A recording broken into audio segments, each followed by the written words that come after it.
5 अगस्त के बाद बांग्लादेश में उपजा बवाल धीरे धीरे शांति की ओर बढ़ रहा है। जहां एक ओर बांग्लादेश में अल्पसंख्यक हिंदुओं पर बीते एक हफ्ते से ज्यादा से हिंसक घटनाएं हो रही थी, लेकिन हालिया हाल को देखें तो हालात कुछ सामान्य नजर आते हैं। मंगलवार को बांग्लादेश की अंतरिम सरकार के नेता प्रोफेसर मोहम्मद यूनुस ने राजधानी ढाका में ढाकेश्वरी मंदिर का दौरा किया। मंदिर के दौरे के बाद उन्होंने देश के हिंदू समुदाय के लोगों से बातचीत भी की। ढाकेश्वरी मंदिर बांग्लादेश के सबसे पवित्र शक्तिपीठों और सबसे बड़े हिंदू मंदिरों में से एक माना जाता है।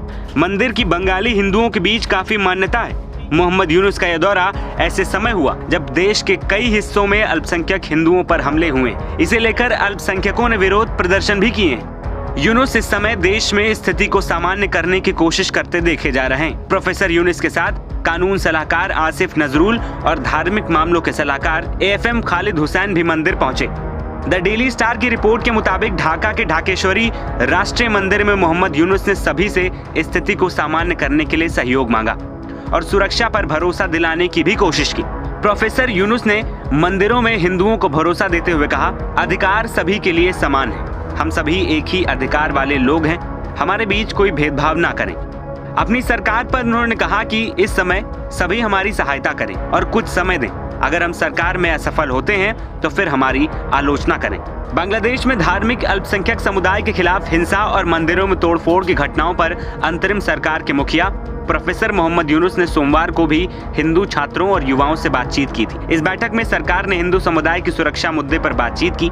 बैठक के बाद कहा कि देश की अंतरिम सरकार हिंदुओं और अन्य धार्मिक अल्पसंख्यकों की सुरक्षा के लिए कदम उठाएगी, क्योंकि धार्मिक अल्पसंख्यकों पर हमले चिंता का सबब है। बांग्लादेश में हिंदू सबसे बड़ा धार्मिक अल्पसंख्यक समुदाय है। देश में हिंदुओं की आबादी तकरीबन 10% है। बीते हफ्ते शेख हसीना के अचानक इस्तीफे और देश छोड़ने के बाद हिंदू समुदाय भीड़ के निशाने पर रहा। कई शहरों में हिंदुओं के घरों को तोड़ा गया, मंदिरों और दुकानों को भी नहीं बख्शा गया।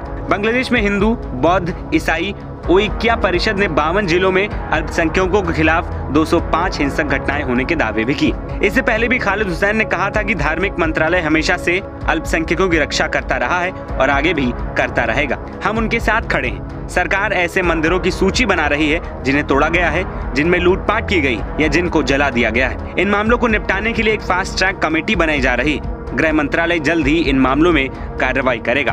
आपको बता दें कि बांग्लादेश में तख्तापलट के बाद तत्कालीन प्रधानमंत्री शेख हसीना देश छोड़ भारत आ गई थी। तब से ही वो फिलहाल भारत में रह रही। ऐसे में सबकी नजरें बांग्लादेश की अंतरिम सरकार और भारत सरकार के बीच रिश्तों पर टिकी हुई।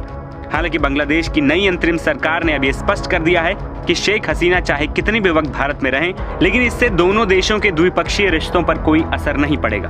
अंतरिम सरकार में विदेश मामलों के सलाहकार मोहम्मद तौहीद हुसैन ने कहा कि बांग्लादेश हमेशा भारत के साथ अच्छे संबंध बनाए रखने की कोशिश करेगा।